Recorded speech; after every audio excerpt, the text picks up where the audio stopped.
दोस्तों, कैसे हो आप सब। उम्मीद करते हैं सब खैरियत से होंगे। आज मैं आपको सुना रही हूँ चांद की शहजादी की कहानी। एक दफा का जिक्र है, आसमान पर एक खूबसूरत चांद था।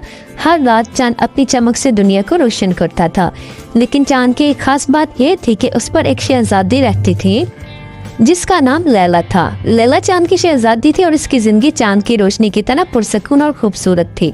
लैला का एक खूबसूरत महल चांद के सबसे ऊंचे पहाड़ पर था।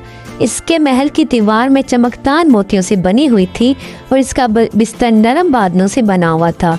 लैला बहुत खुश थी, लेकिन वो कभी कभी तन्हाई महसूस करती थी क्योंकि चांद पर उसके अलावा कोई नहीं रहता था।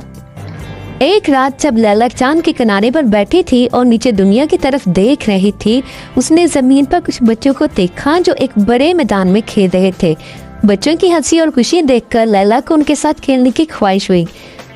लैला ने फैसला किया कि वो जमीन पर जाकर उन बच्चों से मिलेगी। उसने अपने महल की जादुई आईने को इस्तेमाल किया, जिसमें से एक रोशनी की सीढ़ी निकलती थी जो सीधी जमीन पर जाती थी। लैला ने सीढ़ी के जरिए जमीन पर आने का फैसला किया। जमीन पर पहुंचकर लैला ने देखा कि बच्चे कितने खुश थे। वो सभी रंग बिरंगे कपड़े पहने हुए थे और एक दायरे में बैठ के कहानियां सुना रहे थे। लैला इन बच्चों के करीब जाकर कहा, हेलो, मेरा नाम लैला है, क्या मैं भी आपके साथ खेल सकती हूँ।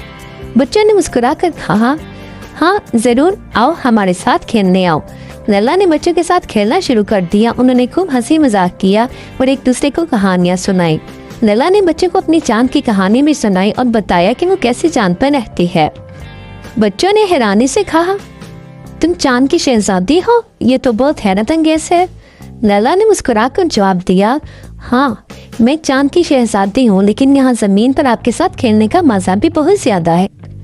रात देर तक खेलने के बाद लैला ने बच्चों से इजाजत ली और कहा, मुझे अब वापस चांद पर जाना चाहिए, लेकिन मैं वादा करती हूँ कि मैं दोबारा आऊंगी और आपके साथ खेलूंगी।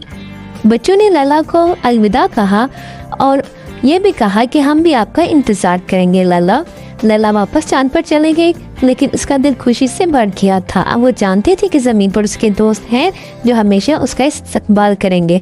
इस तरह चांद की शहजादी लैला ने दूसरों की कदर और खुशी के नए मायने सीखे। मेरे प्यारे दोस्तों, ये कहानी हमें ये सबक देती है कि तन्हाई को दूर करने के लिए दूसरों के साथ वक्त गुजारना जरूरी है। दुनिया में नई जगह और लोग हमें नई खुशियाँ दे सकते हैं। उम्मीद है आप सबको कहानी पसंद आई होगी।